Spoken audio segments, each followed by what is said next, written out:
All right, welcome out to the March 18th Transportation Policy Board.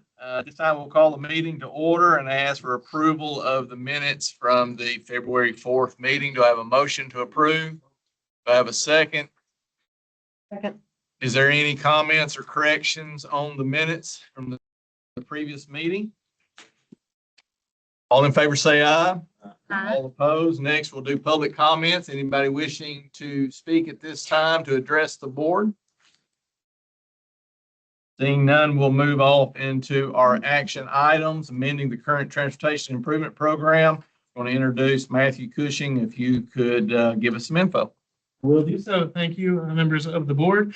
I'll do some quick reminders on what the tip is before jumping in. I'll let you know we got a big list of amendments today. I'll talk to you about the context of what that is, but you'll be sitting with me for a minute as we go through this amendment list today. As a quick reminder, the Transportation Improvement Program, or the TIP colloquially, is our four-year work program. It's kind of the short-range planning component of what we do here. It's the fiscally constrained list it's one of the fiscally constrained lists. It lists all regionally significant projects happening in the region in that four-year period. It has detailed information on cost and phase for all the construction projects that are moving forward. You might see like the design phase, the construction phase right away, et cetera.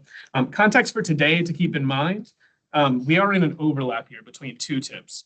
So our last TIP was between 2023 and 2026. The next one that you all adopted in November locally here is the 26 to 30 TIP. That is still undergoing federal review, but amendments today may impact both of those documents. That is kind of an untraditional, you're not going to see that in most of our meetings. Once we move to that new TIP, we'll just be amending one TIP at a time. But today there is some overlap here that we'll be talking through. The list of amendments today, as I mentioned, is pretty large. A lot of them are kind of related to that transition to the new TIP. So as you're looking through your packet, I've tried to put them thematically in order. The first two, 11 and 12 in the packet, Amendment 11 and 12, those are going to be kind of the more typical changes you'll see, where we're usually adding funding, adding funds, or changing a phase of a project, something like that. There's some administrative cleanup on project removals, two that are kind of locally driven, and then a good list that are through TDOT, through changes to align them with the 10-year plan, and then some more scope or administrative changes at the end. So I'll be reading through all of these. So we'll get the details into the weeds here in just a moment. First, we'll see the first two projects. The travel congestion and clean air improvement is number 1 on the list, or number 11 in your packet. This is typically the air quality and congestion project program. We're adding NEVI funds. So NEVI is the National Electric Vehicle Funding Infrastructure Funding Program. There were some pauses federally on the program for a while, but there's been recent federal guidance to proceed. So TDOT has awarded 7 EV charging projects in the region, and we are amending those 7 EV charging projects into this project. These are typically going to be EV chargers at like a gas station near an interstate corridor. Some high-level summary: it's $5.5 million in federal dollars. 2 of these are on I-24, 4 are on I-40, and 1 is on I-65. Or another way of presenting that, 2 are in Davidson County, 1 is in Robertson, 1 is in Rutherford, 1 is in Williamson, and 1 is in Wilson. Moving down the list, the other more kind of typical change where we're adding funding, the City of Springfield 3R Improvement Program. The 3R program is kind of like a maintenance type of project. It's resurfacing, restoration, and rehabilitation.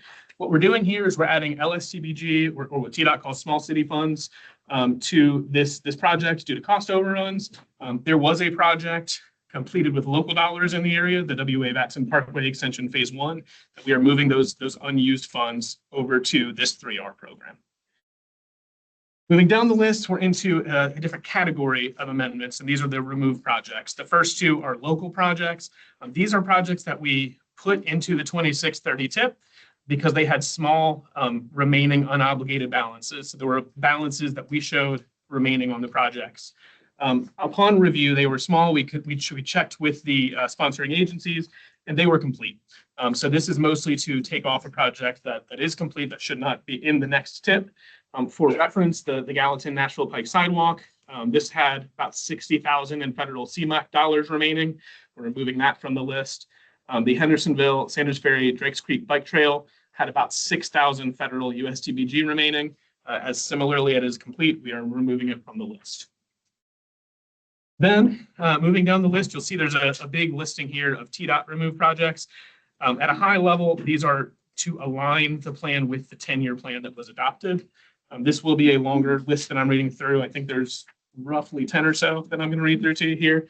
Amendment 15, the Central Pike State Route 265 widening phase 2. This is Central Pike where it crosses I-40 into Davidson County. The removal, it takes the project off completely, but it is the NEPA and design phases that were removed. So the environmental and design phases, 1.2 million in federal dollars are removed. There is a note that this is listed as an Improve Act project. Moving further down the list, the I-24 ramp improvements at exit 40 and 60. These are two different, in slightly different areas. So exit 40 is Old Hickory Boulevard in Davidson near Jolton. Exit 60 is near Hickory Hollow in Antioch. So one of these is in the choice lanes area. It's not called out specifically in that way, but it is worth noting that. This removes the NEPA, the environmental and design phases for $400,000 federal. Continuing down the list, the Nolensville Road, State Route 11, US 31A, reconstruction and widening. This is the section between Burkett Road to Mill Creek. It's just at the Davidson and Williamson line. Removes construction funding of 16.8 federal and HPP funds. It is worth noting that the section north of here from Mill Creek or Bluff Road to Old Hickory is still in TDOT's 10-year plan. Further down the list, Amendment 18, the I-24 interchange improvements at exit 80. This is State Route 99 or the New Salem Highway in Murfreesboro. That interchange, this removes the NEPA and design phases for 2.25 federal and NHPP funds. Continue, we're making it through the list. Amendment 19, the I-24 ramp improvements at Almaville Road, State Route 102 or exit 70, Almaville Road near Smyrna. 800,000 in federal NHPP funds are removed for the right-of-way phase. This project does specifically call out that this is included in the Choice Lanes project. Amendment 20, the Columbia Pike State Route 6, US 31 widening from I-840 to MacPatcher Parkway. This is in Williamson County, so from north of 840 into Franklin. This removes 1.2 million federal in NHPP for NEPA and design. It is worth noting that the two segments to the south, so into Thompson Station and Spring Hill, do remain in the 10-year plan.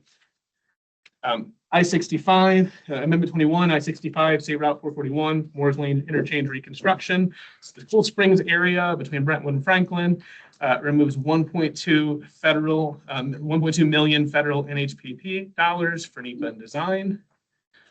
Amendment 22, Lebanon Road, State Route 24, widening from near Parkland Drive to near Benders Ferry Road in Wilson County, near kind of the northern edge of Mount Juliet, removes 400,000 in federal NHPP for the right-of-way phase.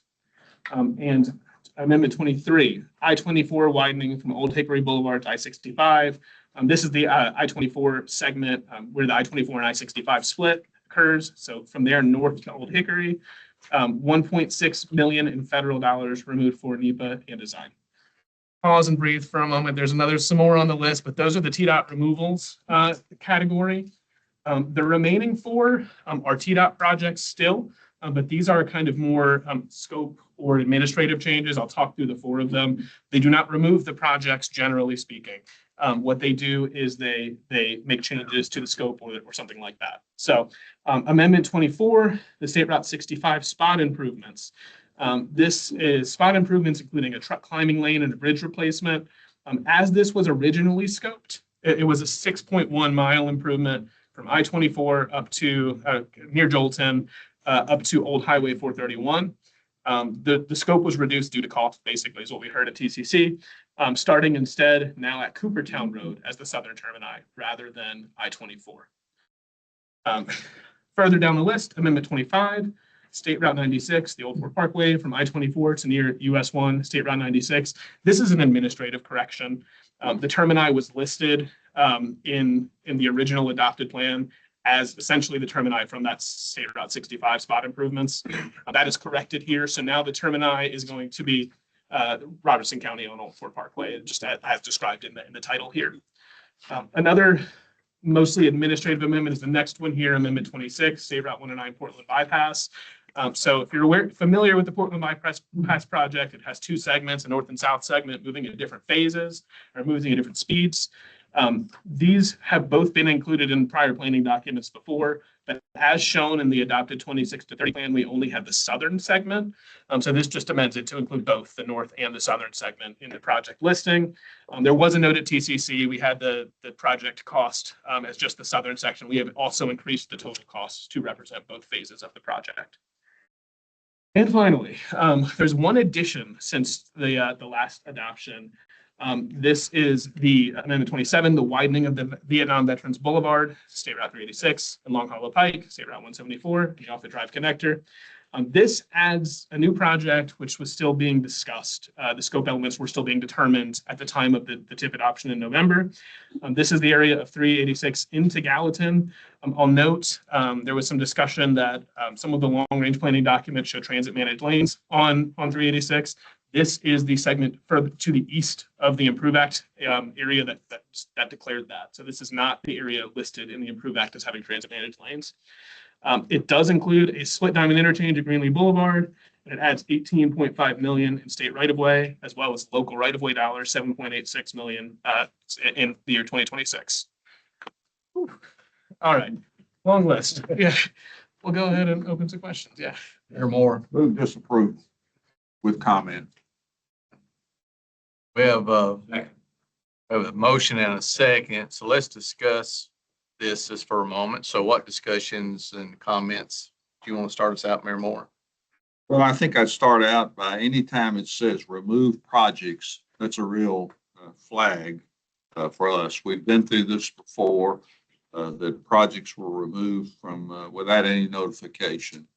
I think the first thing I would say is that, again, projects are being removed, money's being removed, and there's been notification, no communication from the Tennessee Department of Transportation to us as far as why this is happening and so on. I think the message would be that I'd want to send to TDOT is there needs to be some communications and understanding of why you're removing important projects that contribute significantly to economic development and traffic management in all these different areas that they've removed. There's a suspicion that this money being removed is being sent somewhere else. I have no documentation to show me that. But if you remember, not too long ago, this body voted to take $80 million+ of funds and give it back to TDOT with the promise we would eventually get it back so that they could pull down additional federal funds. So that was a spirit of cooperation on our part, and I'm concerned that where was the cooperation on at least giving us an opportunity to better understand why suddenly this is happening. So that's the reason for my motion to deny this project. Thank you, Mayor. Other comments on this? Mayor? Mr. Chairman, I would echo Ken, the same thing. If we can add, as Matthew said, we can add one to a 10-year plan, but yet you're taking off a half a dozen 10-year plans. That gives me concern, particularly when it's in some major quarters. And I was sharing with some folks before this meeting began. You take I-65 south, come, and on here is the choice lanes for $5.5 million.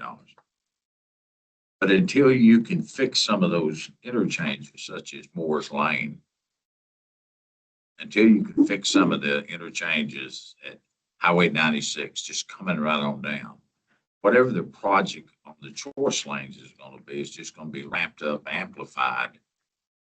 And the choice lanes will not be as effective unless you can address some of these interchanges down the road. I don't even really understand why they're moving this money around, except we don't have a plan from TDOT about budgeting. You know, they've got a $60 billion need. Every city, every county has that, but you have to plan accordingly, and you can't change in the middle of the stream. I hate that the motion is made, and I second it, because there are some good things on there, and it affects all of us.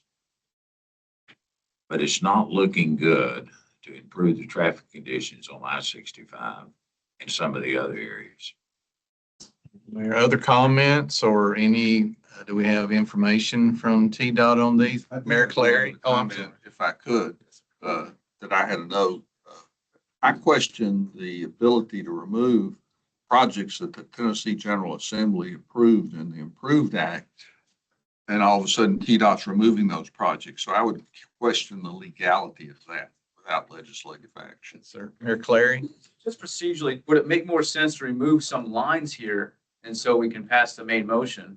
And in addition to that, does it make more sense to maybe defer this whole item? Well, we can, and we'll definitely, I think definitely amendment is always available on different resolutions and things. For that may be a possibility. We may entertain a motion on that for certain. And Matt, if you want to share from TDOT's perspective. A few questions. Real quick, Matt. Sure. Is that we've got an item on here that needs to be removed. We're fine with that. And we want to make sure that we want to make sure that if it continues, it doesn't prohibit us from our next project. So we're fine with removing. Go ahead, Matt.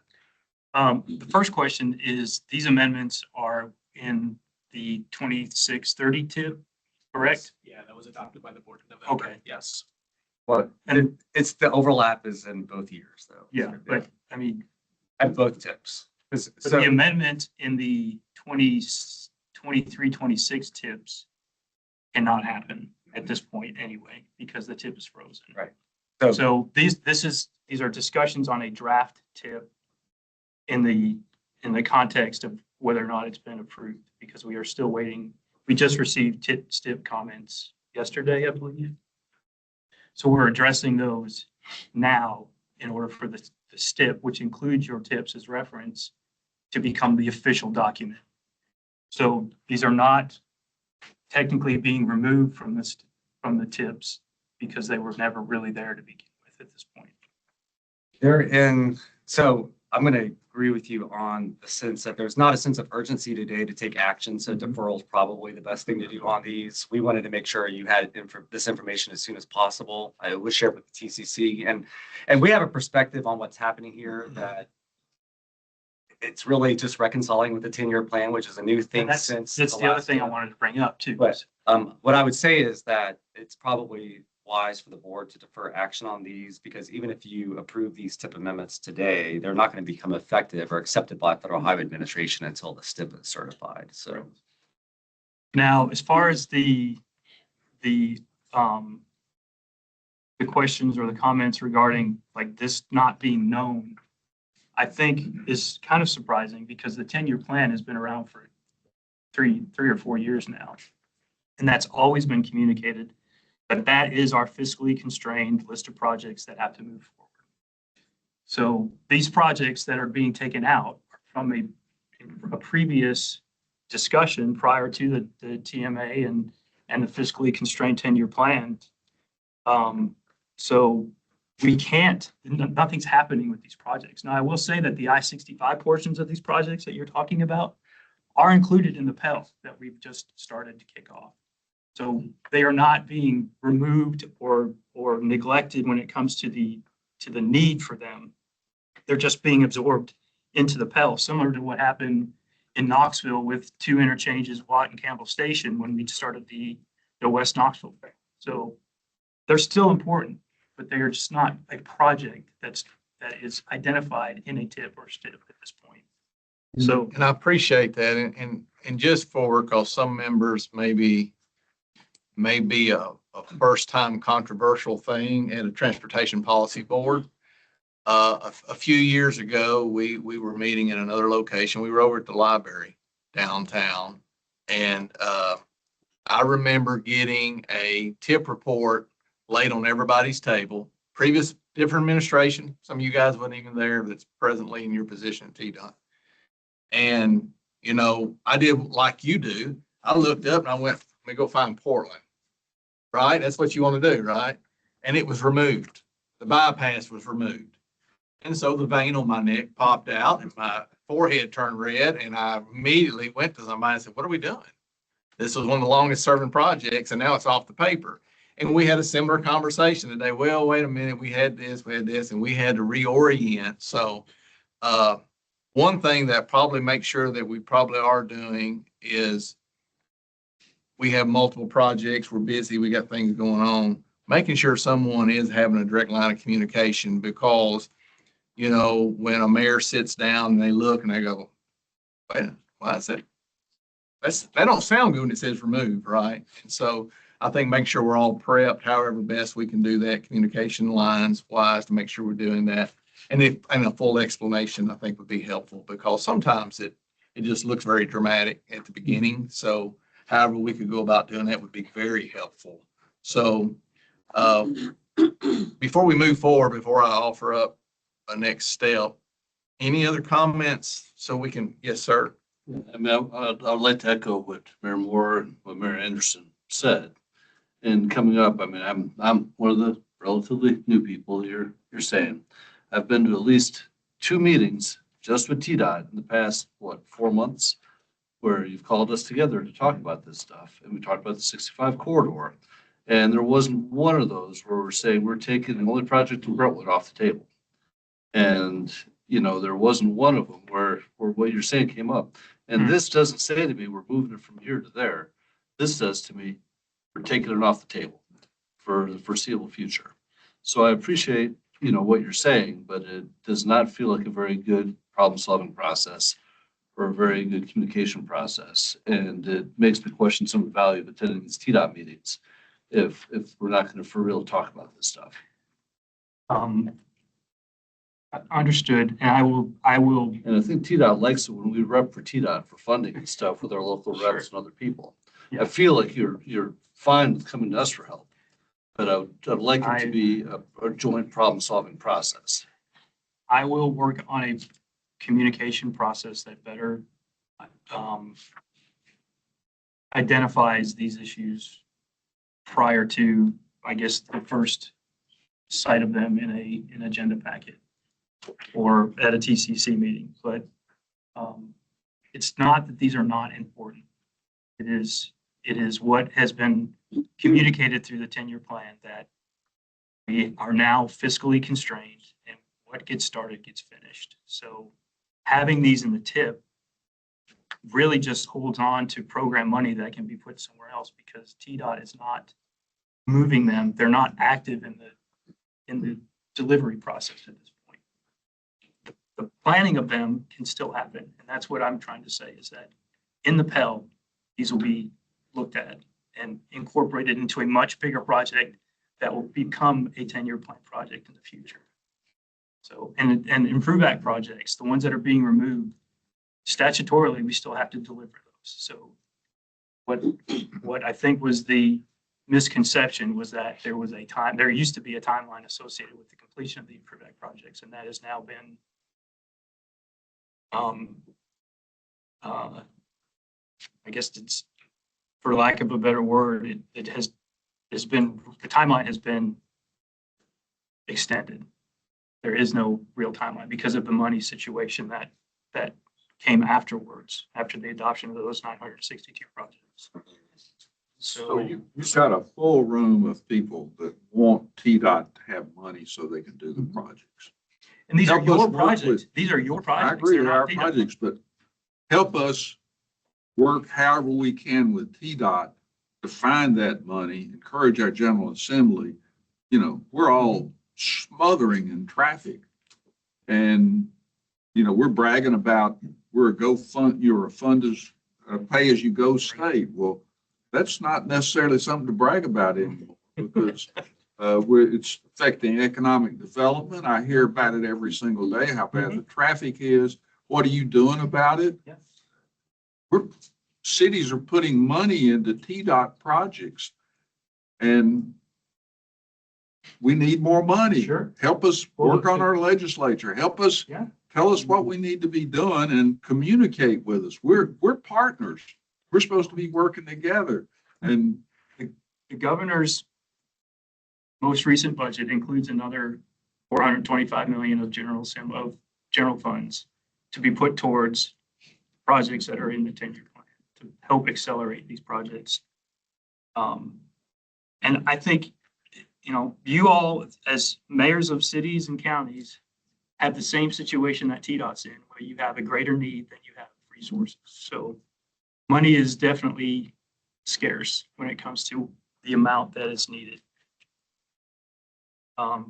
The decisions that put these projects in the 10-year plan were done through, I believe, a communication process with everybody, especially when it was first released, to take a list of active projects from 1,000 down to roughly 100, and the fallout that transpired after that. So I did not realize that the communication had not been received down to this level of what I thought the assumption was, what was in the 10-year plan were the projects moving forward, and anything else that was related that was in a previous tip could not move forward because we don't have the money to do it. And like I said, they were absorbed into other 10-year plan projects to group them into a larger component. Thank you for that, Matt. And I think, like I say, sometimes it's just the communication kind of falls apart and lack of understanding maybe on our part or on your part of how we were doing. So thank you for that. Mayor Brown had her hand up. Oh, it was a while ago, after what you said. I was just thinking how we could clearly articulate the removals when we're looking at it. We understand, like Mayor Clary, we're fine because we're done with the project that needs to be removed. But an asterisk with an explanation of where it does exist and what is happening with that, I think would help ease some of the, initial concerns and fears if there was that reference that said this was removed, but it is happening over here and it is at this point. It has this status. And I appreciate that. And I'll just go back to the fact that y'all are juggling so many things. I get it. And if we could get you 60 billion, we would all get it tomorrow because you need it. We need it. It's not just you need it. We need it across the state. We haven't been able to figure that out. But when you're day to day in and out and your phone is ringing and somebody's mad because they can't figure out how to get off into an area, it's a frustrating for them to look. I know I've been there, and you look down like, where's my project? Right? And it kind of catches you off guard. So if we can work through that to figure out how to better do that, and this may be a good opportunity to get a little bit better, clearer understanding. We've got a special call coming up April 15th, right? Will there be any heartburn in just deferring this until that so we can get a little bit better description and understanding? And then maybe as you kind of fully explain that, whether it's in the PAL or whatever, that each individual here that's having a real important project to remove gives you an opportunity to have a conference, a conversation on that. Would that be okay to do that? If that's the will of the body. Jim, you got something? I've got a question for TDOT. So when will the updated 10-year plan be announced? Because it may be a good idea to Time that. Yeah. Okay, that's a good question. That is completed and then reevaluate. Typically, the draft gets announced sometime in April. Okay. I think, Jay, have you heard anything otherwise?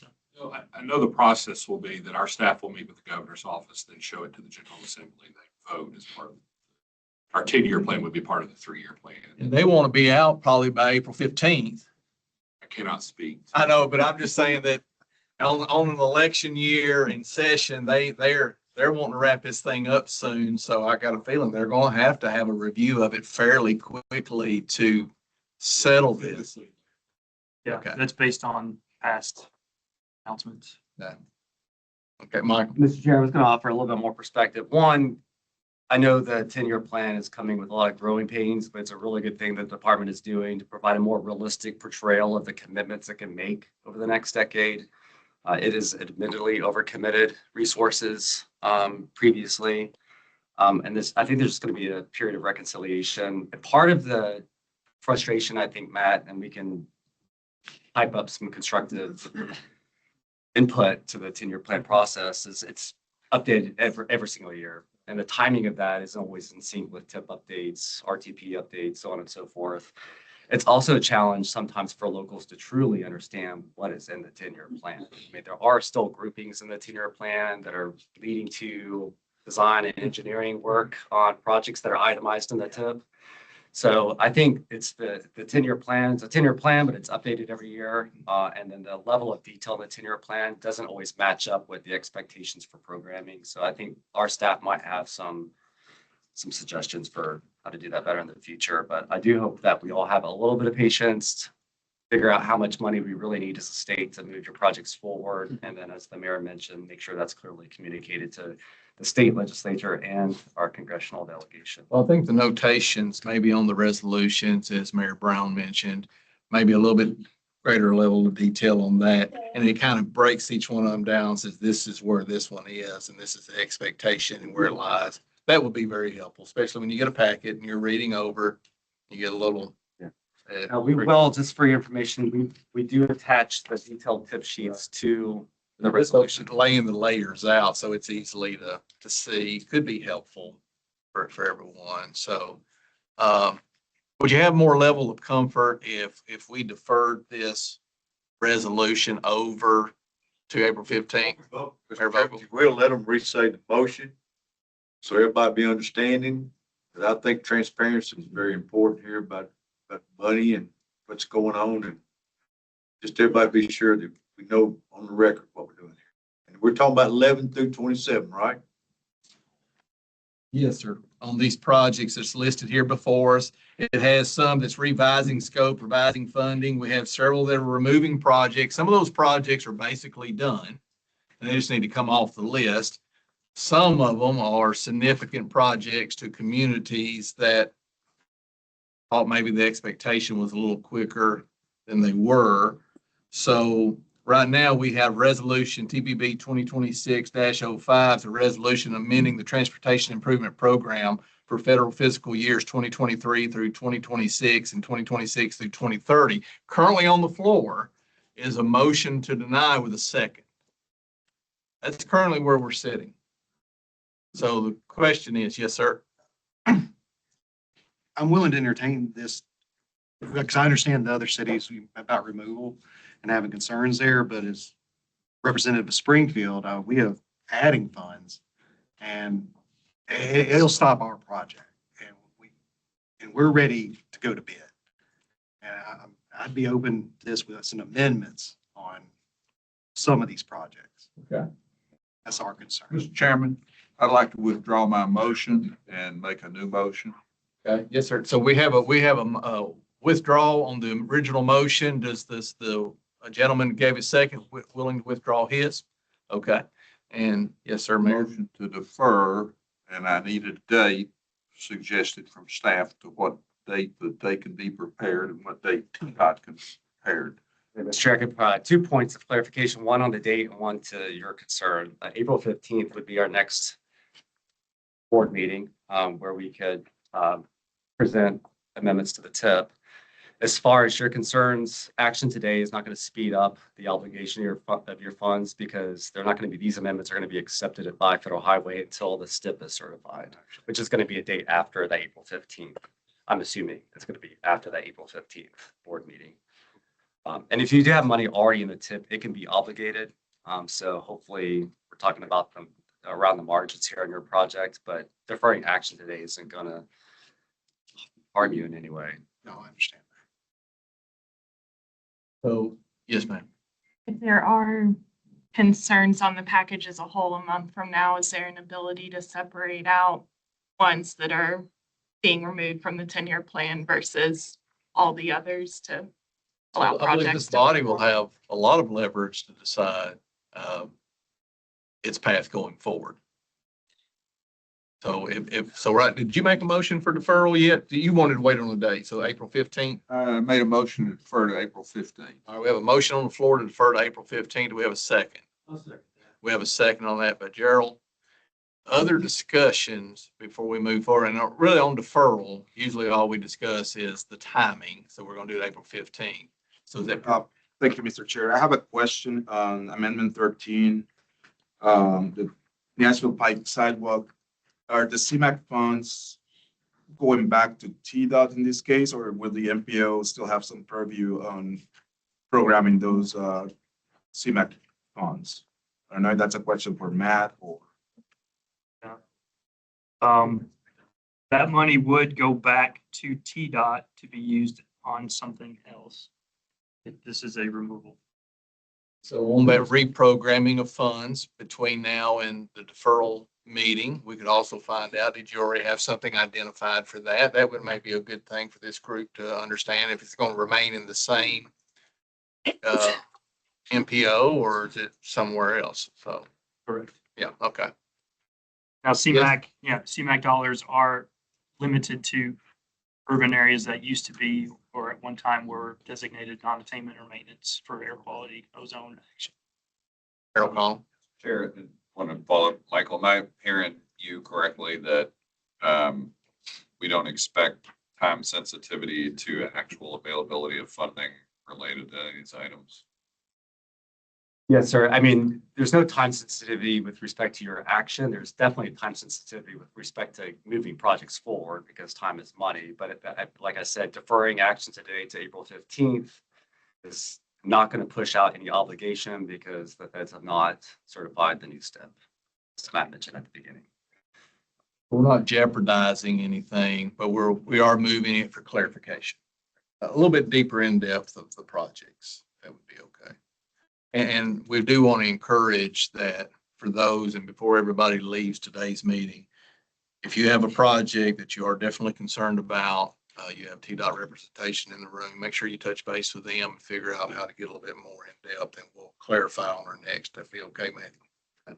So right now on the floor, we have a motion to defer resolution TPB 2026-05 until April 15th. We have a motion and a second. Nothing else. We're ready to vote. All in favor, say aye. Aye. All opposed. Well, great discussion today. So getting us fired up, getting ready for tax day meeting and all that. So it's going to be awesome. So, all right. Next, we're going to move to maybe more controversy. Uh-oh. It's going to be fun. You're the one that said it was good. It's all good. And I wished it would have happened like last month and I didn't have to chair this meeting, right? So our next item, we'll introduce Michael to talk about officers for Transportation Policy. Thank you, Mr. Chair. I was going to go into the great long history of officers for the MPO dating back to the 60s, but given the extent of the last conversation, I'll just reference, we've listed for you the chairs and vice chairs for the MPO dating back to 1995. My first chair as an employee of the MPO was 1996. That's almost 30 years ago, believe it or not. But today, just introducing this item to turn it over to the nominating committee to present a slate of candidates for chair and vice chair. Our bylaws call for a chair and a vice chair to serve one-year terms. They can be reelected. That is as established through our bylaws. We do have a custom of asking chairs to serve 2 consecutive one-year terms. It sometimes takes a little while to get up to speed as an MPO chairman, chairperson. And so that second one-year term is really where they have the sweet spot. So the current chair, Mike Callis of Portland, and the current vice chair of Nashville, Freddie O'Connell, are finishing their second one-year term. And if we follow tradition, now time to make the rotation. So I'll turn it over to Mayor Reed, I think, who's going to be presenting on behalf of the nominating committee. Absolutely. First of all, Mike, I just want to say what a great job that you have done. It goes by fast. I remember, but the nominating committee was made up of myself, Robertson County Mayor Billy Vogel, and our ugly sweater wearing Wilson County Mayor Randall Hutto. I think he's probably out today trying to find a new sweater. So we would like to present forth to this body for our next set of officers being Chair Mayor Freddie O'Connell and Vice Chair Matt Fritter of Spring Hill. And that's what we'd like to present to this board. But you've heard from the nominating committee. Also, is there any other nominations from the floor? You're welcome to do that as well. Seeing none, we'll close nominations and then we'll move to be taking a vote. So I have a motion to accept the recommendation of the nominating committee. So moved. I hear a motion. Do I hear a second? Second. All right. Any discussion? I would say, there may be a timing issue, and I don't know, Michael, if you want to speak to that, because I think we want to think about effective date. Well, yeah, I think from staff's perspective, and I certainly think the board would agree, given the amount of work that Mayor Callis has put into this transportation plan update, that we afford him the opportunity to chair the next meeting to oversee its adoption and maybe amend the motion to make the new officers effective starting with the May meeting.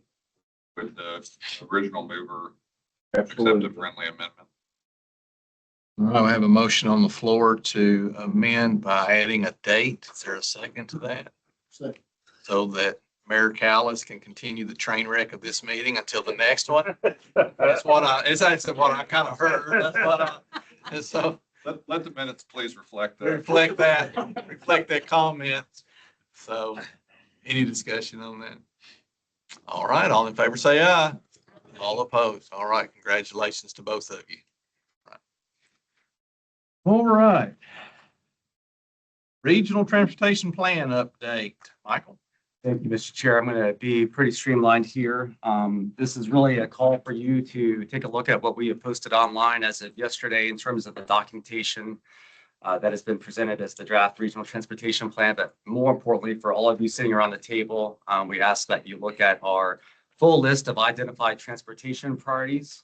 And then the second list that we have for you to review is the funding recommendations from MPO staff using the methodology that's been discussed with local partners and the state and public transit agencies over the course of the last year, which largely mirrors what we've been using the last couple of plan update cycles.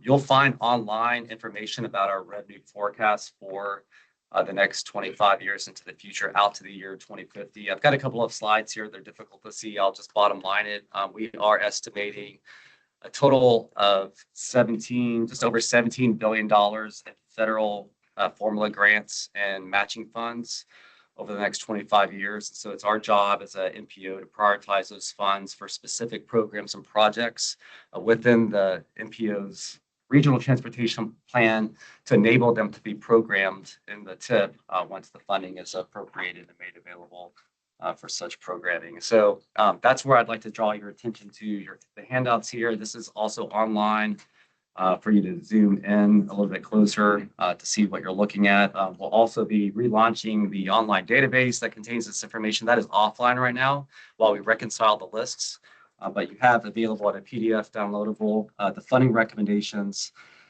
Let me describe it this way. I'm saying two handouts, but we've actually combined them into one handout for the purposes of printing today. It's two handouts stapled together. The first handout is entitled Recommended Funding Allocations 2026 to 2050.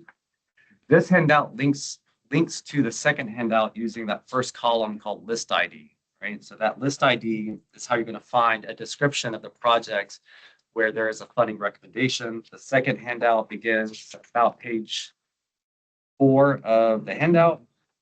This is a list of all the transportation projects except for greenways and some of the transit programs that have been identified by locals over the last year, along with their location details and a project description. It's a little bit more information about the projects that you see funding recommendations for. For the purposes of our meeting today, I'm just going to walk you through the sections of this first handout. So what you see here is the top section listing the funding recommendations for our regional programs. This includes specific grant programs that are earmarked in the law for specific programmatic uses. These aren't new to the plan. Many of these are continuing from the last plan. Things like the Transportation Alternatives Program, the Highway Safety Improvement Program, the Rail Highway Crossings Program, so on and so forth. These are federal grant programs where we, in consultation with TDOT or TDOT in consultation with us, will determine the specific projects once the plan is adopted. So the money is just identified in the plan in a grouping with a description of eligibility and process for determining specific projects as we move into the future. This section also includes the policy set-asides that are determined by this NPO board. Since 2010, we have taken a share of our sub-allocated surface transportation block grant funds and set them aside to advance our regional goals for multimodalism, safety, and transit technology. So you'll see those programs on that list as well. But these are programs where money is being allocated for specific uses, but the individual projects that will be funded will be determined after the adoption of the plan. Looking at the columns before I move into the next section, the fund code refers to the grant program that is providing the revenue. This is detailed more in the documentation that's online. Many of you might recognize these grant fund codes. State is not a grant, that's just state revenue. If you see local, that is local revenue as the primary funding source for the project. 2030, 2040, and 2050 horizon columns are the year of expenditure dollars that we are allocating to the individual program or project on the sheet. So if you have a project that is being slated for 2040, we have inflated the costs out to the year of expenditure per the methodology in our document, with the exception of the TDOT projects, which are identified as the year of expenditure and the 10-year plan according to staff. I'm just, the title you say are in, the numbers are in millions of years of expenditures. Yes, That would mean that like 1,000 would be $1 billion on this. Lebanon Road widening would be $45 billion. 45,000 millions. It's, yeah. Gotcha, Matt. Okay. Yeah. So, but it's 2030, 2040, 2050 columns are going to tell you which horizon the money is being allocated, and it is to year of expenditure. Formula grant allocation with match, that's the sum of those three columns for the program or the project. And then we've got two additional columns, one for anticipated discretionary grant funds. Some of our projects will be applying for discretionary grants where it's a reasonable assumption to estimate that we have. And then other non-federal are state and local dedicated funds to provide transportation improvement beyond the matching dollars to the federal program. Think Choose How You Move, the Transportation Modernization Act, and the general fund transfers to TDOT that allow them to do state-funded projects beyond their federal program. That overmatch are those state-only funded projects, the P3 projects that will be done along the choice lanes corridors. The revenue for those projects would be identified under other federal funding. And then the total funding is the sum of federal grant allocation and those matching dollars along with the discretionary and other non-federal sources of funding. So that's the total funding. Our fiscal constraint requirements to the feds, though, are that the number above the formula grant allocation with match, that $16.4 billion cannot exceed our revenue forecast of the 17 billion that I just showed on the slide there. So that is a description of the columns. Moving down the list, you see the priority capital investments. These are the regional projects that we have carried forward from one plan to the next. These are sort of the consensus headline priorities of Middle Tennessee. They include things like modernizing the interstate corridors, modernizing the downtown interstate loop, focusing on supporting the East Corridor and the Northwest Corridor from a transit perspective. And you see the allocations there. Next, we move into the itemized TDOT projects. These are projects that are itemized in the 10-year plan, along with the revenue that's been identified in the 10-year plan as it's been shared with us. That starts with list ID 300 and continues on down to the next page. The last list ID number in the TDOT section is 307. Those are not sequential on this handout. They're sequential on the handout behind this. Then finally, you'll see the locally sponsored capacity or operational improvements. These are projects that you submitted to us for evaluation. What I can tell you is, if you remember our conversations over the last several months, we identified your locally submitted projects as being a 4-star project, a 3-star project, a 2 or a 1-star project. With the 4-star projects being those projects where there already was some programmatic investment or commitment made, we were able to allocate funding to all of the 4-star projects and a good way down the 3-star project list. There were some projects that scored or ranked lower on the list that received funding over projects that scored higher, because the other thing that we have to take into consideration is not just the effectiveness of the project to the region, meeting the region's needs, but also the eligibility of the grant programs that we're allocating to projects. And so you'll find in some cases that there was a lower scoring project on the interstate system that was funded over, say, a major collector road because that interstate project is eligible for NHPP, right? So that's how that happens in the grand scheme of things. But by and large, we go by the rankings and we just make those exceptions when we need to apply limited funding codes with limited eligibility to the projects that match up with the intent of the program. So you have time to digest this information. It doesn't look a ton different from the 2045 plan in terms of the fact that it still falls well short of funding the total needs of the region from a transportation perspective. I think the key takeaways from this list are twofold. One is that it's going to help us identify the additional funding needs to our legislature and to Congress in terms of transportation funding. But two, going back to the 10-year plan, if things work as designed, the projects that you have submitted that are on state routes or the interstate system where TDOT is not currently the sponsor, or TDOT has not made a funding commitment, you're creating the pipeline for the next 10-year plan update. And so we haven't gone through enough iterations with TDOT and the RTP cycle, I think, to see that come to fruition. But that's the intent of the relationship between the two documents. I had mentioned on the MPO call Friday that we are working on a strategy to utilize the projected revenue and costs of projects beyond the 10-year plan because we do not have a plan for that that's not affiliated with anything at this point. So we might be providing you with, and the other MPOs with chapters that just sort of identify it in a loose sense of what we do. It might not even be incorporated into an actual funding source. It might just be a combined group of funds. Thank you, Matt. I'll say a couple more things. One, if you see GNRC as a sponsor for an interstate project, that's just the case where TDOT hasn't committed to the project, but it's still a priority for the region. There has to be a sponsor. We'll continue to be the sponsor until it's in the 10-year plan. If you don't see your project with funding allocated to it, I guess the good news is we're going to have another plan in 5 years, which is going to be before you would probably need that money anyway. So this is a continuous planning process as required by law. And it's just a snapshot of what our most pressing priorities are for funding today. We'll continue to update it through amendments and then another major update in 5 years. Hopefully the revenue picture will be a lot more optimistic for us next time around. This plan's revenue forecast is much more optimistic than the last plan's revenue forecast. There are new funding sources at the state and local level. There's additional federal funding programs that have been created since we adopted the last plan. So already we've gone from I think it was a $10.5 billion 2045 plan to a $17 billion.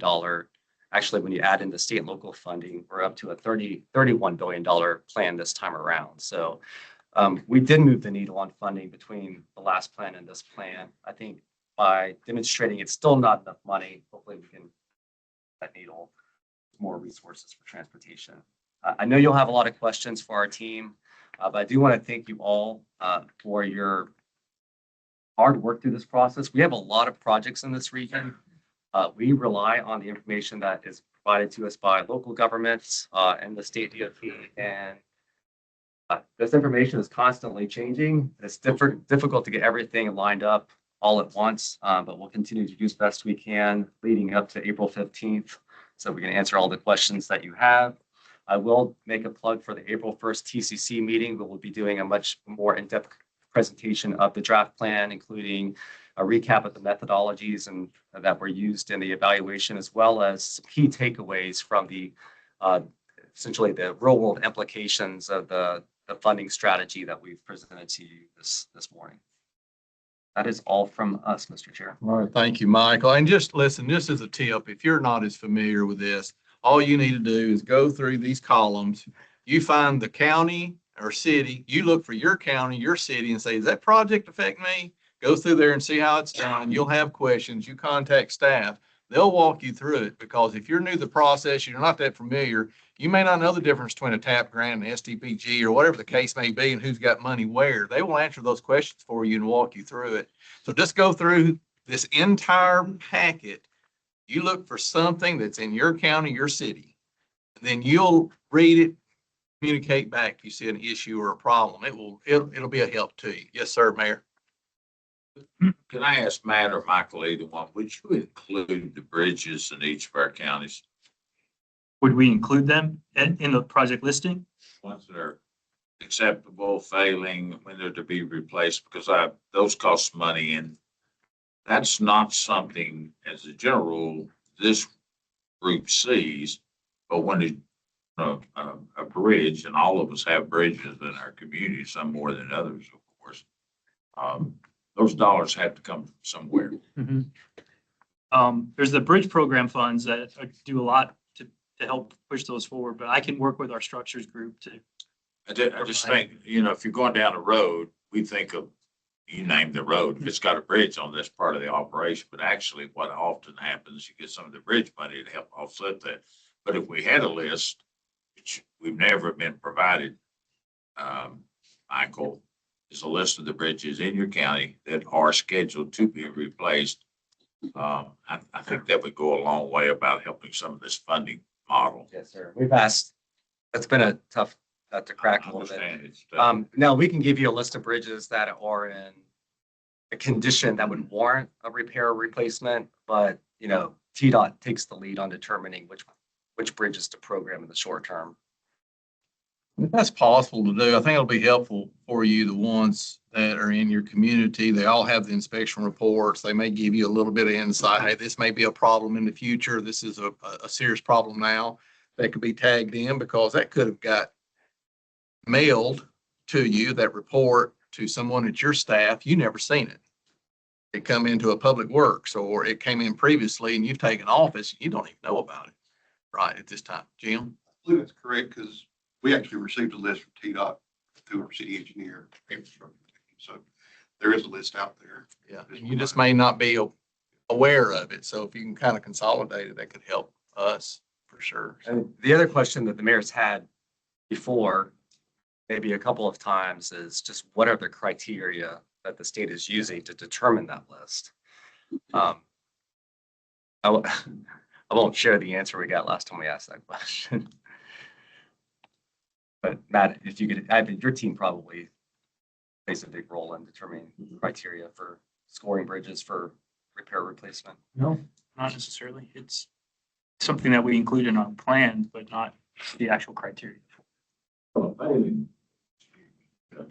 bridge doesn't always mean place. Right. But it's coming up pretty soon. And oftentimes those funds are sucked right out of the system and they'll go to fix that bridge. But some of these bridges run billions of dollars. And I can only imagine what it must look like statewide, particularly up in the rural areas where the mountains and hills. Yes, sir, Mayor.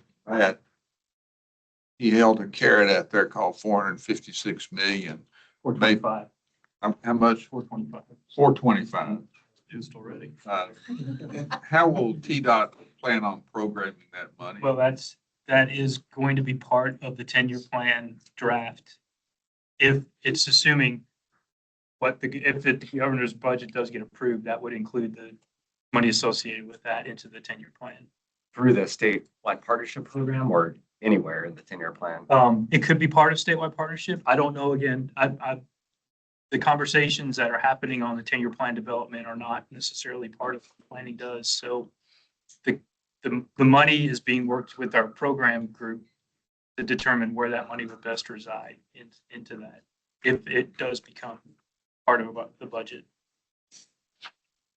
And as a thought there, especially if you've got money that needs to go to a road that's directly affecting commerce, industry, or something of that nature, now is the time to do a direct appeal for some type of fast track to be put in the governor's amendment. The ECD.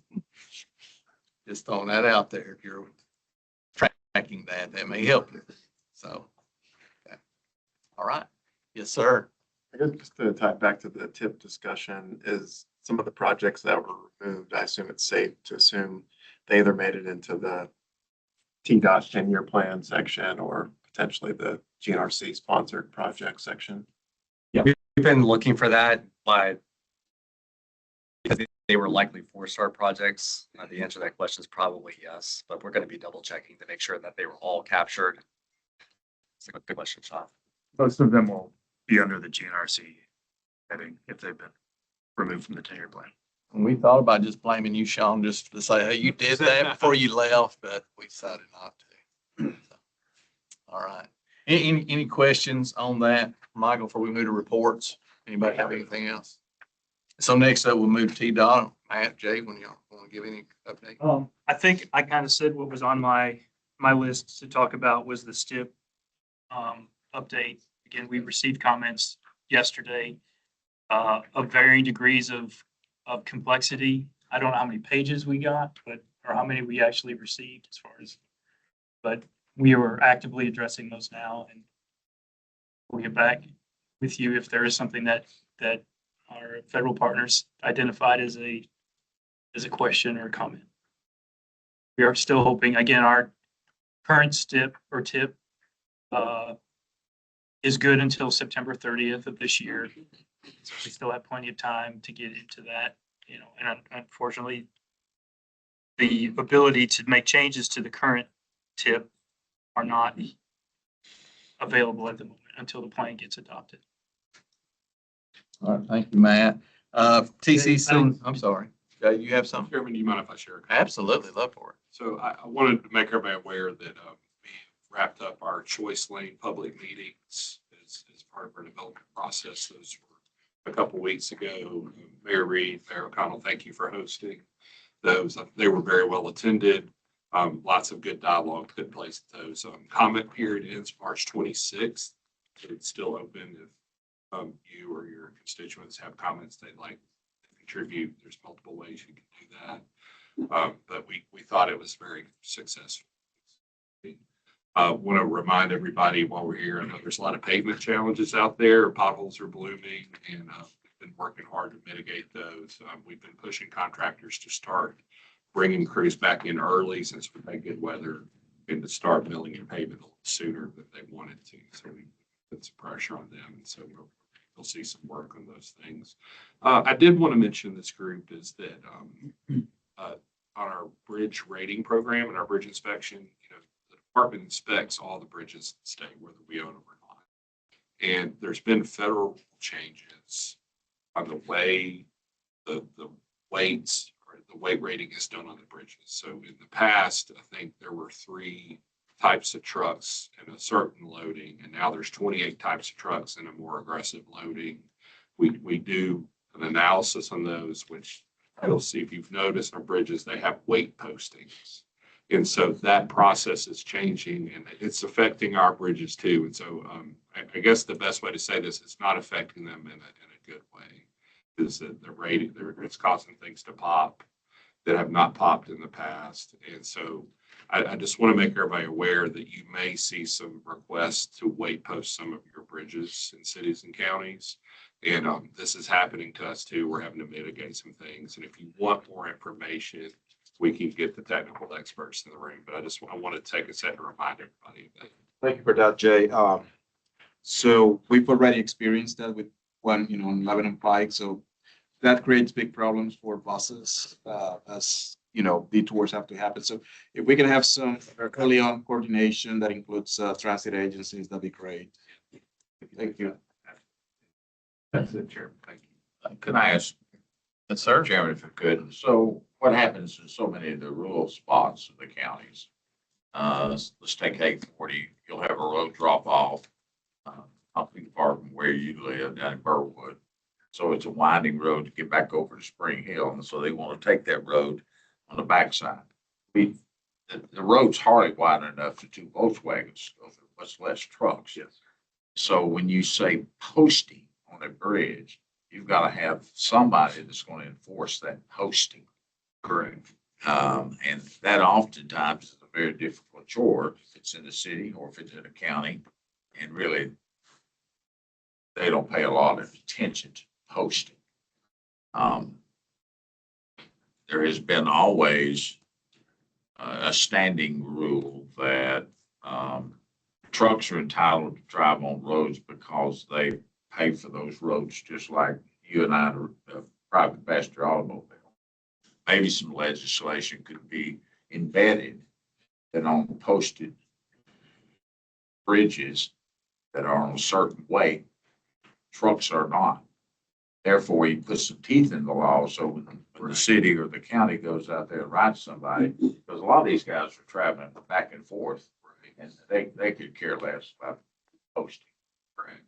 I think there's room for opportunity both with enforcement and then good communication with schools and these systems that commercial motor vehicles use to like ways. There's some opportunities there.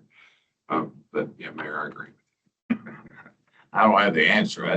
We can bring it down to 10,000 pounds and they're still going to cross.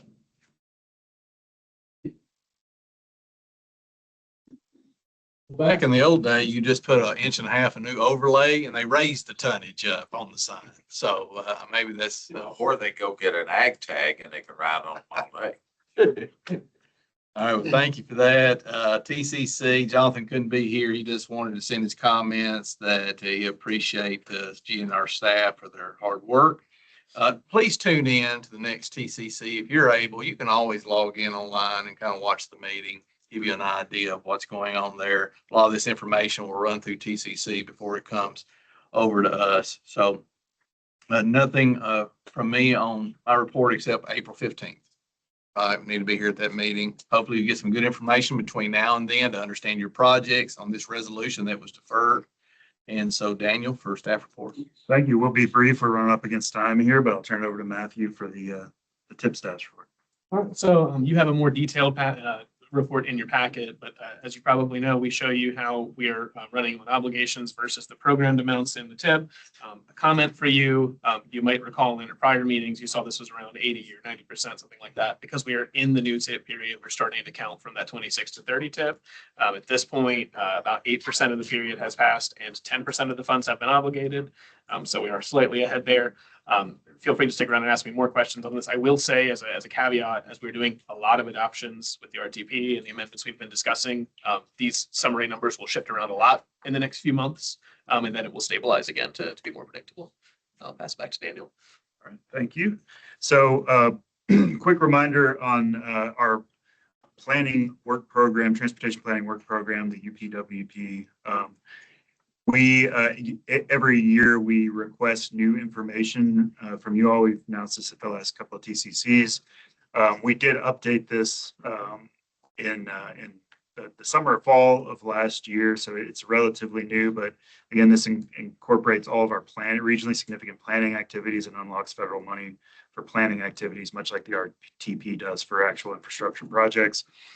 If there is new information, please, that you are doing of significant planning, please share that with us. That's request number one.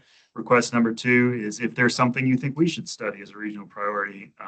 As you know, this year we're coming up with a regional greenways plan, airport accessibility study, freight planning update, things like that. We want to hear from you. Again, if these were already incorporated in, they don't need to be resubmitted, but there's a link at the bottom there, gnrc.org/survey/UPW. Please take a look and have your staff submit to us. Upcoming meetings.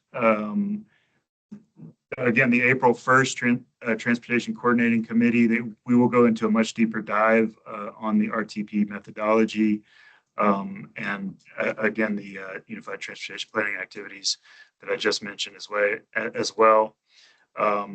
April 15th at the TPB, we will meet here again just before the regional council body for the adoption of the 2050 plan and to revisit the amendments that were deferred to then. Public Transportation Roundtable, great new roundtable that we've been going. That's happening at the end of the month, and then we start again in May with the TCC and our environmental roundtable. I think that's the last slide, but we'll note on dues.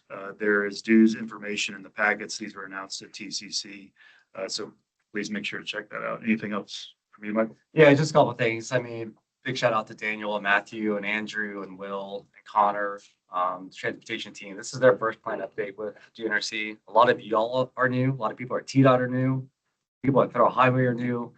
Everybody's coming at this from a different level of experience. And so don't sit on your questions to Mayor Callis's point. We're here to spend as much time with you as you need between now and April 15th to make sure you feel comfortable and you understand the information that's being presented and the ask of you at the adoption hearing.